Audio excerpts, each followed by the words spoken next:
welcome. My name is John, and I'm just here to discuss movies on the YT. And if you'd like to join that discussion, go ahead and smash that subscribe button and hit that notification bell as well. And today, I'm continuing my Zack Snyder review series with a movie that's actually not really a Zack Snyder movie, that being the theatrical cut of Justice League from 2017. Now, this is a movie that, based off of the behind-the-scenes issues, should have been one of the worst superhero movies ever made. And those behind-the-scenes issues definitely loom over the movie and make it feel worse than it actually is. That being said, I'm still not a big fan of the movie. There's still issues with the movie, definitely issues with the movie. It's not that great. But I also don't think it's nearly as bad as a lot of people make it out to be. But I also believe Zack Snyder's Justice League that comes out this Thursday is going to be much, much better. Especially with some of the whispers I'm hearing about the reviews coming out. I'm not going to watch any before I watch the movie, though. And so, let's get started. So in 2017's Justice League, parademons and Steppenwolf come to Earth to gather mother boxes, and Batman and Wonder Woman must get the team together for the first time, including resurrecting Superman in order to defeat Steppenwolf and his army. It's a pretty simple premise, honestly. And so, getting started by talking about the action. The action here, within the realms of the DCEU, which actually has some pretty great action in it, this might be the worst, but I still don't think it's that bad. Suicide Squad could contend, but I honestly don't think the action in this movie is quite that bad. It feels more generic, but it doesn't make any major issues that cause you to lose geography of situations, geography of the fight scenes, or anything like that. And so it just feels kind of safe in a sense.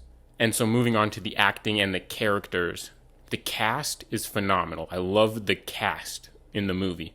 That being said, even though I don't think the writing of the comedy, for the most part, there are some moments, but for the most part, I don't think the comedy written-wise is that bad. But I don't think, it's not what these actors signed up for, and you can kind of feel that in their performance, that it's like, especially the Joss Whedon type of quippy jokes in it. You know, I don't think the writing of them is entirely bad, like I said, but the actors, it's not what they signed up for, and you can feel that in their performances of them. You know, I still think Ezra Miller and Jason Momoa still kind of give the lines in comedy pretty well. Steppenwolf is a fairly weak villain, but I don't think his portrayal or anything like that is atrociously bad outside of a visual issue. And so getting into those visuals, I think cinematography-wise, it feels generic. You know, it doesn't have that Snyder flair to it for the most part. There's some scenes in there that kind of do, you know, the opening credits kind of. But overall, it doesn't quite have that Snyder flair to the visual cinematography. But one of the big issues with this movie are the visual effects and the CGI. They're very, very video game graphic looking and graphic like, which gets into one of the main issues with this movie, is the fact that it feels like a video game.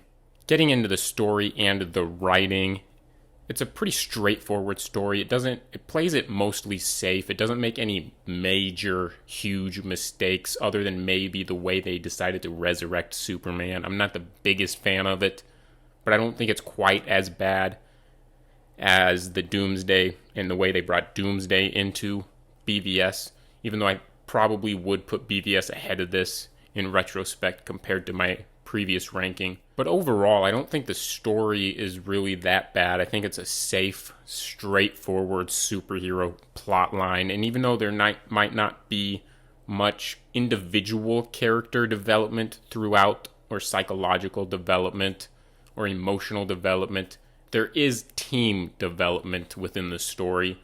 And I think that gives it enough for it to be not a terrible movie. But in terms of the dialogue, I don't think it's that bad. I think the comedy is written fairly well. I just don't think it's what the actors signed up for, and so they didn't entirely give it their all when executing some of those lines, and I don't blame them for that. Like I said, it's not what they signed up for. But as we get into the sound, this is where I think the Frankenstein criticisms can be felt the most. Because I know a lot of people criticize this movie as feeling like a Frankenstein monster of a movie and a bunch of stuff patched together. And while that is kind of what it is when you look at the behind-the-scenes issues, the movie itself doesn't really feel like that to me. I would argue that the most recent Russo brothers movie, Cherry, feels more like a Frankenstein monster put together movie, stylistically speaking. However, when you get into the sound of this movie, especially the music, it does feel like that because it just feels like a hodgepodge of previous scores. And if you actually pay attention to the scrolling credits at the end, it actually kind of is. You have the Danny Elfman 89 Batman score, you have John Williams Superman, you have Hans Zimmer Man of Steel, you have Is She With You from BVS, and you just have a bunch of just scores from previous DC movies kind of hodgepodged together, kind of like a Frankenstein monster of a score. It takes a lot away from this movie for me, especially when you get moments that feel like they need a score to help elevate a moment, but there isn't a score at that particular moment in the movie. Then there's moments that are the opposite, that have a score, trying to elevate it, but the score feels unnecessary. And so not just the score itself, composition-wise, but even the placement of when they kind of use it feels off to me. And then apart from the music, there's still some sound issues I have, especially when you get into the third act, and they're basically fighting like the parademons and Steppenwolf and stuff, and they're all kind of scattered around, kind of. And you get some lines dubbed in because they're not like focusing on people are just flying past the screen. So you get some lines dubbed in there that are supposed to act as like these quick, quippy one-liners or something. And while I don't mind that, the way they're dubbed in, to me, sounds and feels like when you're playing a single-player campaign mode in a game and you have like a team of CPU team with you, and the lines that the CPU, like, players around you on your team are saying while you're battling your enemies in a video game campaign mode. It feels and sounds like those types of lines, and it just adds to the video game feeling I get from this movie. And so overall, I don't think this is a terrible movie like a lot of people claim it is. I think there are far, far worse comic book movies out there. I can probably name 10 movies in both of the major companies worse than this. That being said, it still just feels like a very safe live-action video game walkthrough to me. And the key word there is safe, which is why this movie is on the line for me. Where BVS was on the line because it makes some phenomenal, great, awesome. It does some awesome things in it while also doing things that are disastrously bad, especially when it comes to Doomsday. And so it kind of evens out to being on the line. Whereas Justice League, on the other hand, to me, it doesn't do anything disastrously wrong or disastrously bad in terms of what's on the screen.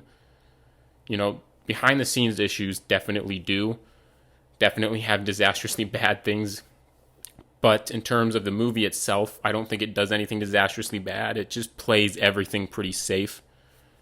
But at the same time, it doesn't really do anything that great either. And so it just falls mediocre in the middle on the line. And therefore, I would give the Whedon cut or theatrical cut, whatever you want to call it, of Justice League a 2.5. And so, like I said, there are far, far worse comic book movies out there. I never understood why people consider this one of the worst comic book movies. It has one of the worst, probably the worst, behind-the-scenes issues. But the movie itself, I think, is far, far, far from one of the worst comic book movies out there. Especially when you have stuff like Jonah Hex and Catwoman and Steel and Superman 3 and 4. And then in Marvel, you have like Ghost Rider Spirit of Vengeance and 2015's Fantastic Four. You have there's a bunch of comic book movies out there worse than this. That being said, I'd love to hear your guys' thoughts on 2017's version of Justice League in the comments section down below. And if you enjoyed this video, go ahead and smash that thumbs up icon, smash the subscribe button, and hit that notification bell as well to stay up to date on my channel. And hopefully, Zack Snyder's Justice League is as phenomenal as people are saying and as phenomenal as the trailers look. Zack Snyder has proven he has the talent to do team-up superhero movies with Watchmen. And so I'm definitely looking forward to it. And I will return next time when I see you again.